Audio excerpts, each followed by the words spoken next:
Hello guys, welcome back to another video in Priya vlogs. ఈరోజు నేను ఇంకొక కొత్త రెసిపీతో మీ ముందుకు వచ్చేసానండి. అదేంటో కాదు, క్రీమీ చికెన్ గ్రేవీ అండి. ఇది చపాతీస్లోకి, బగారా రైస్లోకి చాలా బాగుంటుంది. ఒకసారి వీడియో మొత్తం స్కిప్ చేయకోకుండా లాస్ట్ వరకు చూడండి.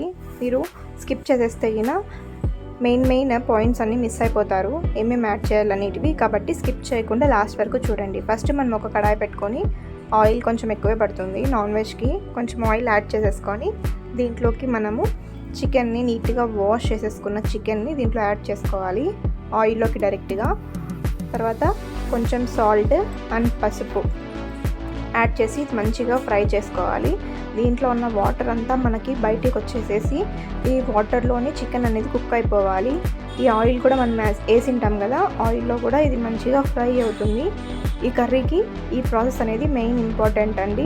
ఇలా చేసుకున్నాకే మనం కర్రీ అనేది స్టార్ట్ చేసుకోవాలి. తర్వాత మనము డైరెక్ట్ కర్రీలోకి పీసెస్ వేసేస్తే టేస్ట్ అనేది బాగుండదు. కాబట్టి ఖచ్చితంగా ఈ ప్రాసెస్ ఫాలో అవ్వండి. లాస్ట్లో మీరే అంటారు చాలా బాగుంది ఈ టేస్ట్ అనేసి నా కమెంట్ బాక్స్లో మెసేజ్ చేస్తారు. ఒక్కసారి నా మాట విని ఈ రెసిపీని ట్రై చేయండి. చికెన్ అంతా మనకి దీంట్లో ఉన్న వాటర్ బయటికి వచ్చి ఇది బాయిల్ అవ్వడానికి మనకి ఎంత లేదన్నా ఒక హాఫ్ అన్ అవర్ టైం పడుతుంది. అంతలోపు మనము ఈ క్రీమీ చికెన్ గ్రేవీ అన్నాం కదా, గ్రేవీ మసాలా కోసము ఆనియన్స్, టొమాటో అన్నీ చిన్నగా కట్ చేసుకొని, హోల్ గరం మసాలా అండి ఇవన్నీ యాడ్ చేసుకోవాలి. దీంట్లోకి మనము మెయిన్గా క్రీమీ టెక్స్చర్ రావడానికి దీంట్లోకి మనము క్యాష్యూ నట్స్ యూస్ చేస్తాము. ఈ క్యాష్యూని మనము కొంచెం హాట్ వాటర్లో దీన్ని వేసేసి నానబెట్టేస్తే క్యాష్యూస్ని, తర్వాత ఈ ఎండుమిర్చిని రెండింటిని మనము హాట్ వాటర్లో వేసి పెట్టేస్తే కొంచెం సాఫ్ట్ అవుతాయి. సాఫ్ట్ అయినాక ఇవన్నీ దీంట్లో యాడ్ చేసేసుకోవాలి. నేను తర్వాత దీంట్లోకి ఒక బిర్యానీ ఆకు కూడా వేసాను, టేస్ట్ మంచిగా వస్తుంది అనేసి. క్యాష్యూస్ నేను ఒక 10 అలా తీసుకున్నాను. మీరు ఈ క్వాంటిటీ 1 kg చికెన్కి అయితే ఈ క్వాంటిటీ సరిపోతుంది. ఒకవేళ మీరు 1 kg చేస్తున్నారంటే ఈ క్వాంటిటీస్ ఫాలో అయ్యి చేయండి, టేస్ట్ మంచిగా వస్తుంది. కొంచెం సాల్ట్ వేసేసి ఇవన్నీ మనం కొంచెం ఆయిల్లో మగ్గించుకోవాలి మంచిగా. ఈ పచ్చి వాసన అంతా వెళ్ళిపోవాలి. చూడండి ఎంత మంచిగా మగ్గిపోయాయో. ఈ మగ్గిపోయిన ఇవన్నీ మనము మిక్సీలో వేసేసుకొని మంచిగా థిక్ పేస్ట్ చేసుకోవాలి. ఇది ఫైన్గా ఉండాలి పేస్ట్, లమ్స్ లాగా. తర్వాత మధ్యలో పీసెస్ అన్నీ తగులుతూ అట్లంతా ఉండకూడదు. అంత లోపల చూసారా సైడ్కి మనకి చికెన్ అనేది ఎంత మంచిగా ఫ్రై అయిపోయిందో. దీంట్లో ఉన్న వాటర్ అంతా వెళ్ళిపోయి ఆయిల్లో ఇది మంచిగా కుక్ అయిపోయింది చికెన్. మనకి ఇట్లా చేసేసుకుంటే ప్యారలల్గా కర్రీ కూడా తొందరగా అయిపోతుంది. నా ఛానల్లో చికెన్ వీడియోస్ ఎక్కువ వస్తాయండి, ఎందుకంటే నాకు చికెన్ అంటే చాలా ఇష్టము. కాబట్టి నేను చికెన్ చాలా వెరైటీస్ చేస్తాను. కొత్తగా ట్రై చేయడం అంటే నాకు చాలా ఇష్టము. ఆ చికెన్ అంతా ఇంకొంచెం ఫ్రై అయ్యే లోపల నేను మిక్సీ జార్లో వేసుకుంటున్నాను. ఇవన్నీ మగ్గిన మసాలా ఇవన్నీ మిక్సీ జార్లో వేసేసుకొని మనము దీన్ని కొంచెం వాటర్ యాడ్ చేసుకొని మంచిగా పేస్ట్ చేసుకోవాలి. ఇదే అండి మనకి మెయిన్ ఇంగ్రీడియంట్ ఇది. ఈ కర్రీలో క్రీమీ టెక్స్చర్ వచ్చేలాగా మనం మిక్సీ చేసుకోవాలి. చూసారా, మిక్సీ చేసుకున్న తర్వాత మనకి ఈ గ్రేవీ మసాలా ఇట్లా అయిపోయింది.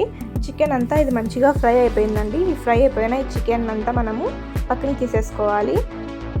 నేను అవన్నీ మంచిగా ఫ్రై చేసిన చికెన్ పీసెస్ అన్నీ ఒక ప్లేట్లో పక్కన తీసేసుకున్నాను. మరి నేను కొంచెం ఆయిల్ యాడ్ చేసేసుకొని దీంట్లోకి నేను ఈ మసాలా అంతా దాంట్లోకి యాడ్ చేసుకుంటున్నాను. ఎందుకంటే ఇది ఆయిల్లో కూడా కొంచెం మగ్గాలి. కొంచెం షాజీరా వేసుకున్నానండి నేను. షాజీరా కొంచెం మంచి ఫ్లేవర్ వస్తుంది, అందుకే నేను షాజీరా యాడ్ చేసుకొని ఈ మసాలా అంతా ఈ ఆయిల్లో వేసేసుకొని మంచిగా ఫ్రై చేసుకుంటున్నాను. దీంట్లోకి నేను ఇంతకుముందు ఎక్కడ అల్లం వెల్లుల్లి పేస్ట్ అనేది యాడ్ చేయలేదు. ఇప్పుడు నేను ఇక్కడ యాడ్ చేసుకుంటాను అల్లం వెల్లుల్లి పేస్ట్ అనేది కూడా.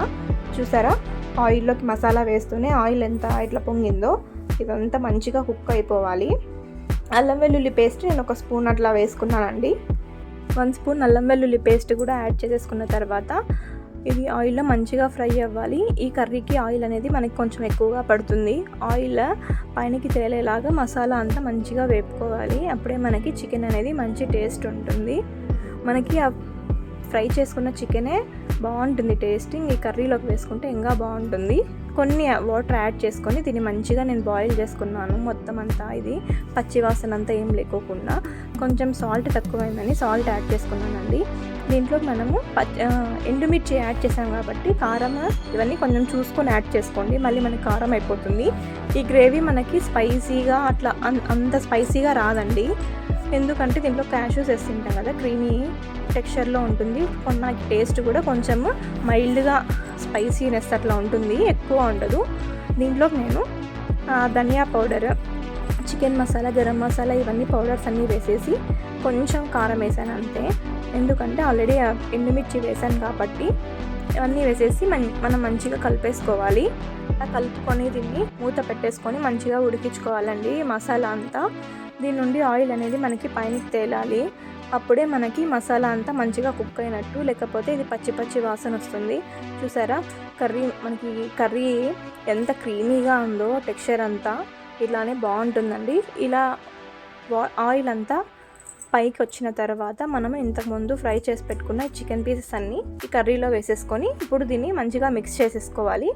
అప్పుడే మనకి ఈ చికెన్ ముక్కలన్నీ ఈ గ్రేవీని బాగా అబ్జర్వ్ చేసుకుంటాయి. అప్పుడు మనకి పీసెస్ కూడా కొంచెం సాఫ్ట్ అవుతాయి, మసాలా అంతా పీసెస్ లోపలికి వరకు వెళ్తుంది. అప్పుడు మనం పీసెస్ తినేటప్పుడు కూడా మనకి మంచి టేస్ట్గా ఉంటాయి. అన్నీ యాడ్ చేసుకున్న తర్వాత మనము లిడ్ పెట్టేసుకొని ఒక 15 మినిట్స్ అట్లా దీన్ని సిమ్లో పెట్టి కొంచెం బాయిల్ చేసుకోవాలి. మనము ఫ్రై చేస్తాం కాబట్టి పీసెస్ కొంచెం హార్డ్ అయి ఉంటాయండి. మనం ఎప్పుడైతే ఈ గ్రేవీలోకి వేసేసి మనము ఒక 15 మినిట్స్ అట్లా వదిలేస్తామో అప్పుడు పీసెస్ కూడా మంచిగా సాఫ్ట్ అయిపోతాయి. 15 మినిట్స్ తర్వాత చూడండి ఒకసారి ఆయిల్ అంతా మనకి పైనకి ఎంత మంచిగా తేలిందో. ఈ కర్రీ అనేది ఇప్పుడు రెడీ అయినట్టు. కానీ లాస్ట్లో మనము దీన్ని కొత్తిమీర వేసుకొని సర్వ్ చేసుకోవాలి. ఇది ముందే మనకి ఆయిల్ తేలక ముందే మీరు ఆఫ్ చేసుకుంటే మనకి కర్రీ అనేది కొంచెం పచ్చివాసనలాగా వస్తుంది. కాబట్టి మంచిగా ఫ్రై చేసుకోవాలి దీన్ని, లేకపోతే టేస్ట్ అనేది బాగుండదు. నా కర్రీ అయితే రెడీ అయిపోయింది. స్టవ్ ఆఫ్ చేసేసి నేను పక్కన తీసి పెడుతున్నాను. నచ్చితే లైక్ చేయండి, షేర్ చేయండి, సబ్స్క్రైబ్ చేయండి.